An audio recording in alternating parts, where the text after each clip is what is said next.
Made for Marathi motivation चॅनलवर आपल्या सर्वांचे मनपूर्वक स्वागत आहे. श्री गुरुचरित्र अध्याय 3. श्री गणेशाय नमः. श्री सरस्वते नमः. श्री गुरुभ्यो नमः. सद्गुरूंच्या चरणी वंदन करून आता श्री गुरुचरित्राच्या 3 अध्यायाची कथा सांगितली जाते.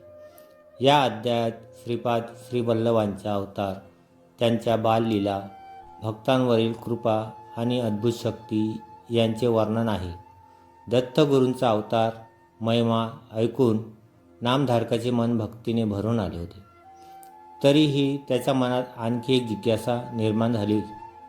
त्याने सिद्धमुनींना विचारले, हे गुरुदेव, दत्तगुरूंचा मानव रूपातील अवतार कसा झाला? त्यांच्या बालपणीच्या लीलांची कथा ऐकण्याची माझी इच्छा आहे. नामधारकाची शुद्ध भावना पाहून सिद्धमुनी आनंदित झाले व कथा सांगू लागले. आंध्र प्रदेशातील पिठापूर नावाच्या पवित्र नगरीत अप्पलराजू आणि सुमती माता नावाचे एक दाम्पत्य राहत होते. ते दत्तभक्त, सद्गुणी आणि धर्मपरायण होते. त्यांना दीर्घकाळ अपत्यसुख नव्हते. संततीसाठी त्यांनी अनेक व्रत, जप, दानधर्म केले. अखेरीस श्री दत्तात्रयांनी त्यांच्या स्वप्नात दर्शन देऊन सांगितले, मी तुमच्या पोटी जन्म घेणार आहे. शके 1320च्या सुमारास मार्गशीर्ष शुद्ध पौर्णिमेला सुमती मातेच्या पोटी एक तेजस्वी बालक जन्माला आले. त्याचे नाव ठेवले गेले श्रीपाद श्री वल्लभ. जन्मताच त्या बालकाच्या मुखावर दिव्य तेज होते. गावातील लोक त्याला पाहून चकित होत. सर्वांना जाणवत होते की हे बालक सामान्य नाही, तर परमेश्वराचा अवतार आहे. लहान वयातच श्रीपादांनी अनेक अद्भुत लीलांनी लोकांना आश्चर्यचकित केले. एकदा एक आंधळा ब्राह्मण त्यांच्या चरणी आला. श्रीपादांनी त्यांच्या डोळ्यावर हात ठेवताच त्याला दृष्टी प्राप्त झाली. एक अपंग बालकाला चालण्याची शक्ती मिळाली. रोगी लोक त्यांच्या दर्शनानेच बरे होत. श्रीपाद म्हणत, मी देह नाही, मी आत्मा आहे, मी सर्वत्र आहे. त्यांनी लोकांना अहंकार, लोभ, मोह यांचा त्याग करून सद्गुणी जीवन जगण्याचा उपदेश दिला. अल्पवयातच श्रीपादांनी संसाराचा त्याग करण्याचा निर्णय घेतला. मातापित्यांना दुःख झाले, पण त्यांनी जाणले की हा अवतार लोककल्याणासाठी आहे. श्रीपादांनी काशी, बद्रीनाथ, द्वारका, गयासारख्या तीर्थक्षेत्रांना भेट दिली. अनेक भक्तांना त्यांनी आशीर्वाद दिले. श्री गुरुचरित्र अध्याय 4. श्री गणेशाय नमः. श्री सरस्वते नमः. श्री गुरुभ्यो नमः. सद्गुरूंच्या चरणी वंदन करून आता श्री गुरुचरित्राच्या 4 अध्यायाची कथा सांगितली जाते. या अध्यायात श्रीपाद श्री वल्लभांच्या पुढील लीलांचे, त्यांच्या करुणेचे आणि भक्तांवरील अपरंपार कृपेचे वर्णन आहे.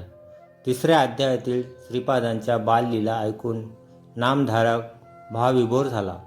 त्याने सिद्धमुनींना विनंती केली, हे गुरुदेव, श्रीपादांच्या पुढील लीलाही कृपया सांगाव्यात. सिद्धमुनी प्रसन्न झाले व कथा सांगू लागले. संन्यास स्वीकारल्यानंतर श्रीपाद श्री वल्लभांनी कुरुपूर या पवित्र स्थळी वास्तव्य केले. तेथे अनेक भक्त त्यांच्या दर्शनासाठी येऊ लागले. त्यांच्या केवळ दर्शनानेच लोकांचे दुःख नाहीसे होत असे. कुरुपूर हे स्थान त्यांच्या तपश्चर्येने आणि कृपेने पवित्र झाले. कुरुपूर येथे एक अत्यंत गरीब ब्राह्मण राहत होता. तो सतत श्रीपादांची सेवा करीत असे, परंतु त्यांच्याकडे अन्नही पुरेसे नव्हते. एके दिवशी त्यांच्या घरी अतिथी आले. अन्न नसल्याने तो अत्यंत दुःखी झाला. त्याने श्रीपादांच्या चरणी प्रार्थना केली. श्रीपादांनी त्याला सांगितले, तुझ्या घरातील भांड्यात पहा. त्याने पाहिले तर तेथे विपुल अन्न प्रकट झाले होते. त्या दिवसापासून त्याच्या घरी कधीच अन्नाची कमतरता भासली नाही. एक विधवा स्त्री श्रीपादांच्या चरणी आली. तिच्या आयुष्यात अनेक संकटे होती. तिने पुत्रप्राप्तीसाठी आशीर्वाद मागितला. श्रीपादांनी तिला धीर दिला व सांगितले, श्रद्धा ठेव, दत्तकृपा तुझ्यावर आहे. काही काळातच तिला पुत्रप्राप्ती झाली. संपूर्ण गावात दत्तमहिमा गाजू लागला. एक श्रीमंत मनुष्य श्रीपादांकडे येत असे, पण त्याच्या मनात थोडासा अहंकार होता. श्रीपादांनी त्याची परीक्षा घेण्यासाठी त्याला काही कठीण प्रसंगातून जावे लागले. संकटात सापडल्यानंतर त्याला समजले की धन, मान, सन्मान काहीच उपयोगी नाही, फक्त गुरुच तारू शकतो.